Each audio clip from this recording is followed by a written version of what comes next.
Hi kids, it's time for Chapter 3. Are you ready to find out about Prince Pondicherry? I am. Ready? Chapter 3, Mr. Wonka and the Indian Prince. Prince Pondicherry wrote a letter to Mr. Willy Wonka, said Grandpa Joe, and asked him to come all the way out to India and build him a colossal palace entirely out of chocolate. Did Mr. Wonka do it, Grandpa? Indeed he did, and what a palace it was! It had 100 rooms, and everything was made of either dark or light chocolate. The bricks were chocolate, the cement holding them together was chocolate, and the windows were chocolate, and all the walls and ceilings were made of chocolate. So were the carpets, and the pictures, and the furniture, and the beds, and when you turned on the taps in the bathroom, hot chocolate came pouring out. When it was all finished, Mr. Wonka said to Prince Pondicherry, I warn you, though, it won't last very long, so you'd better start eating it right away.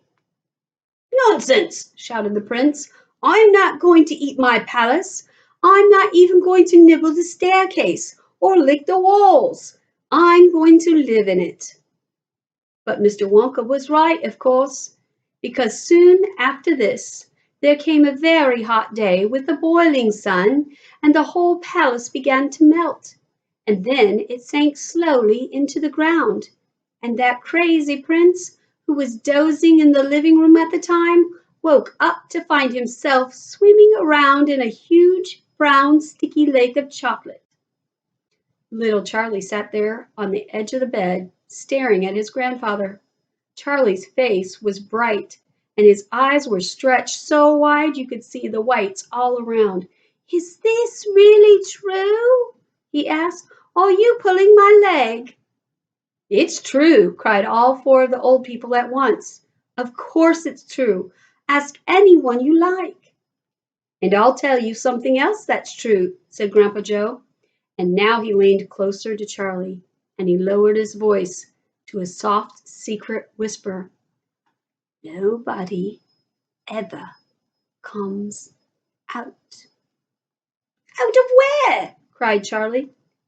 And nobody ever goes in. In where? Cried Charlie. Wonka's factory, of course. Grandpa, what do you mean? I mean workers, Charlie.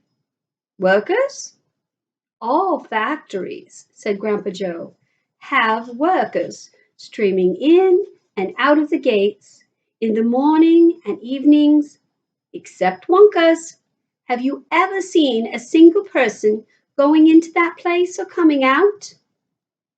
Little Charlie looked slowly around at each of the four old faces, one after the other, and they all looked back at him. They were smiling faces, but they were also quite serious. There was no sign of joking or leg pulling on any one of them. Well, have you? Asked Grandpa Joe. I really don't know, Grandpa, Charlie stammered. Whenever I walk past the factory, the gates seem to be closed. Exactly, said Grandpa Joe. But there must be people working there. Not people, Charlie. Not ordinary people, anyway. Then who? Cried Charlie.